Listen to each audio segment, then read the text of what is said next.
இறை வணக்கம். எம்எஃப்டி செய்திகள் வாசிப்பது தூத்துக்குடி சம்சுதீன். ஜூலை 11ஆம் தேதி வரை காவிரியில் இருந்து 2000 கனஅடி தண்ணீர் திறக்க கர்நாடக அரசுக்கு உச்சநீதிமன்றம் உத்தரவு.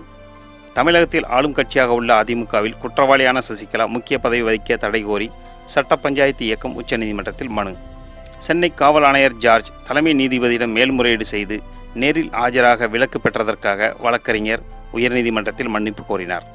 இலங்கை கடற்படையின் 10 மீனவர்கள் 129 படகுகளை விடுவிக்க கோரி பிரதமருக்கு முதல்வர் எடப்பாடி பழனிசாமி அவர்கள் வலியுறுத்தல்.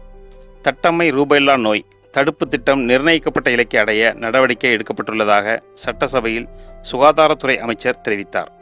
இலங்கை போர்க்குற்றம் தொடர்பாக ஐநா சர்வதேச விசாரணைக்கு 2 ஆண்டு கால அவகாசத்திற்கு இந்தியா ஆதரவளிக்கக்கூடாது என திமுக செயல் தலைவர் மு.க. ஸ்டாலின் கேட்டுக்கொண்டுள்ளார்.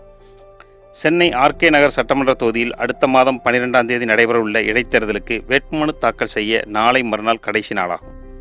பண மதிப்பிழப்பு அறிவிப்புக்கு பின் கடந்த டிசம்பர் 30ஆம் தேதிக்கு பிறகும் பழைய 500, 1000 ரூபாய் நோட்டுகளை மாற்ற இயலாத உள்நாட்டவருக்கு ஏன் இதற்கான வசதி செய்து தரப்படவில்லை என மத்திய அரசையும் இந்திய ரிசர்வ் வங்கியும் தலைமை நீதிபதி கேள்வி எழுப்பினார். கரும்பு விவசாயிகளுக்கு உரிய நிலுவைத் தொகையை அதிமுக அரசு தொடர்ந்து செலுத்தி வருவதாக அமைச்சர் தங்கமணி தெரிவித்தார்.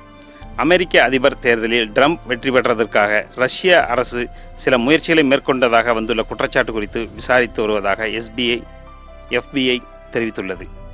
தலாய் லாமாவுக்கு தொடர்ந்து அழைப்பு விடுப்பதன் மூலம் இந்தியா சீன உறவு மேலும் மோசமடையும் என சீனா எச்சரிக்கை செய்துள்ளது.